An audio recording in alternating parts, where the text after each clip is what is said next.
రాయుడు, మనం కలవాల్సింది వేరే స్వామీజీని కదా? కాదు, ఆయన హిమాలయాలకు వెళ్ళారు. వెళ్తూ వెళ్తూ మన పని ఈయనకు అప్పగించారు. పద. సరే. నమస్కారం స్వామీజీ. నమస్కారం రాయుడు గారు. మీరేంటి రాయుడు గారు ఇలా వచ్చారు? మళ్ళీ మా అక్కకి ప్రమాదం జరగబోయింది. మా అక్కకు ఎప్పుడు ఏం జరుగుతుందోనని ప్రతి క్షణం నేను నరకం అనుభవిస్తున్నాను. తనని ఎలాగైనా కాపాడుకోవాలని చూస్తున్నాను. అయినా అది సాధ్యపడ్డం లేదు. పంతులు గారు, ఎలాగైనా జోగులాంబ చెప్పిన జాతకం ఉన్న అమ్మాయి ఎవరో మళ్ళీ తెలుసుకుని వెంటనే నాకు చెప్పండి.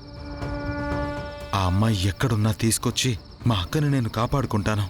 అయ్యా రాయుడు గారు, ఎంతో కష్టపడి తయారు చేసిన జాతకాలు మీ వరకు వచ్చినట్టే వచ్చి దూరం అయ్యాయంటే ఏదో తెలియని పాప ఫలితం దోషమయ్యి మీ అక్కగారిని వెంటాడుతోంది.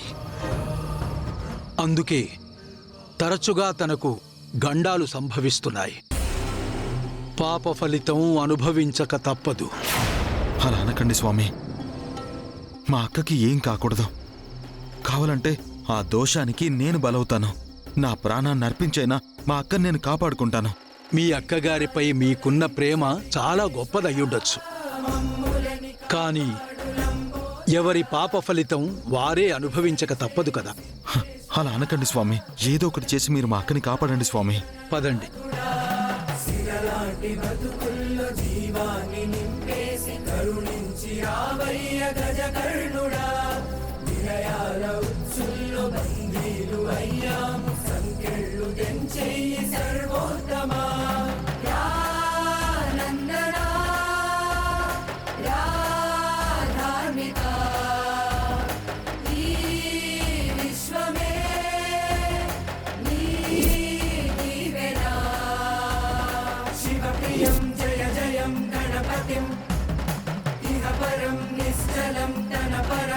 నిజంగానే మీ అక్కగారి విషయంలో ఏదో జరగరాని తప్పు జరిగింది.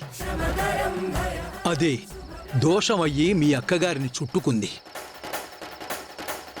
దీనికి శాశ్వత పరిష్కారం లేకపోయినా తాత్కాలికంగా మీ అక్కగారిని గండం నుంచి తప్పించొచ్చు. ఏం చేయమంటారో చెప్పండి. వచ్చే పౌర్ణమి చాలా విశేషమైంది. ఊరి బయట ఉన్న అడవిలో ఓ శక్తివంతమైన శివలింగం ఉంది. మీరు ఆ రోజు దానికి అభిషేకం చేస్తే ఆ వచ్చే పుణ్యఫలం మీ అక్కగారి పాప ఫలితాన్ని కొంతవరకైనా తగ్గిస్తుంది. దానితో మీ అక్కగారిని కాపాడుకోవచ్చు. మీరు చెప్పినట్టే చేస్తాను. కానీ మీరు మాత్రం ఆ అమ్మాయి జాతకం మళ్ళీ రాయండి. ఎంత కష్టమైనా ఎంత ఖర్చైనా నేను భరిస్తాను. ఆ అమ్మాయి ఎవరో నాకు తెలియాలి. సరే, మా ప్రయత్నం మేం చేస్తాం. మీరైతే ఆ పూజ చెయ్యండి. ఒక్క నిమిషం. అక్క, చెప్పక్క. ఏంట్రా, ఎక్కడికెళ్ళిపోయావు? అది పనుండి కొద్దిగా బయటకు వచ్చానక్క. ఎప్పుడు పనేనా? నీ ఆరోగ్యం గురించి అసలు ఆలోచించవా? ఇంత లేట్ అయినా భోజనం చేయకపోతే ఎలాగా? వస్తున్నానక్క. త్వరగా రా, లేకపోతే నేను కూడా భోంచేయను అంతే. నేను వచ్చేస్తున్నాను. సరేరా.